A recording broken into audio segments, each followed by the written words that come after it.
The kidney maintains acid-base homeostasis through three mechanisms: bicarbonate reabsorption or reclamation at the proximal convoluted tubule, bicarbonate generation at the collecting duct, and hydrogen secretion, buffering, and excretion at the collecting duct. Let's first look at how bicarbonate is reabsorbed. Bicarbonate is freely filtered through the glomerulus. As you recall, the proximal convoluted tubule is responsible for large amounts of reabsorption. In fact, 85 to 90% of bicarbonate is reabsorbed here. This is done indirectly through enzymatic conversion of bicarbonate and hydrogen to water and carbon dioxide, enabling passive reabsorption into the cell at the apical membrane. A second enzymatic conversion occurs intracellularly, converting water and carbon dioxide back to bicarbonate, enabling subsequent basolateral absorption, as represented in this schematic summary. Let's look at this process with greater granularity. The primary event is the secretion of a hydrogen ion from inside the cell, move across the apical membrane into the tubular lumen through the sodium, hydrogen, and He transporter.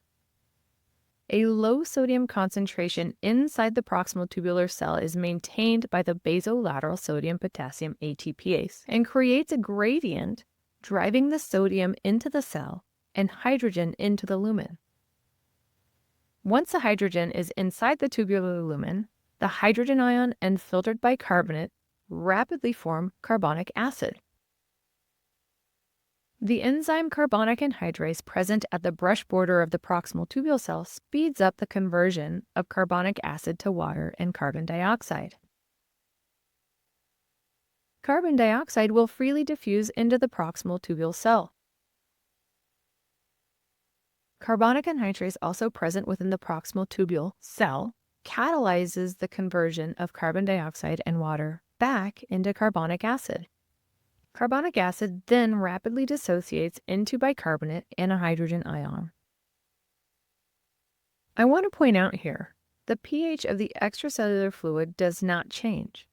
Specifically, no acid is gained or lost in this process. The hydrogen ion is simply recycled with each bicarbonate transported into the cell. Bicarbonate is then transported along with sodium along its gradient across the basolateral membrane through the sodium bicarbonate cotransporter NBCE1. It is notable to mention that this co-movement of sodium and bicarbonate at a normal 24 milliequivalents per liter concentration accounts for approximately 15% of the filtered sodium. Recall we mentioned that the cotransport of sodium and bicarbonate back into the blood results in the reabsorption of approximately 15% of the filtered sodium. Carbonic anhydrase inhibitors, like acetazolamide, are diuretics that do just that. They inhibit the enzyme carbonic anhydrase, preventing bicarbonate reabsorption, and resulting in sodium and bicarbonate remaining in the lumen, contributing to a diuresis and the loss of bicarbonate, sodium, and water in the urine. Interestingly, there is also carbonic anhydrase in the collecting duct, which plays a role in new bicarbonate generation and distal bicarbonate reabsorption. Therefore, acetazolamide causes a type 2 or proximal and a type 1 or distal renal tubular acidosis. Topiramate, one of the common drugs used in seizure, migraine, and weight management, also inhibits carbonic anhydrase with a similar but less robust result.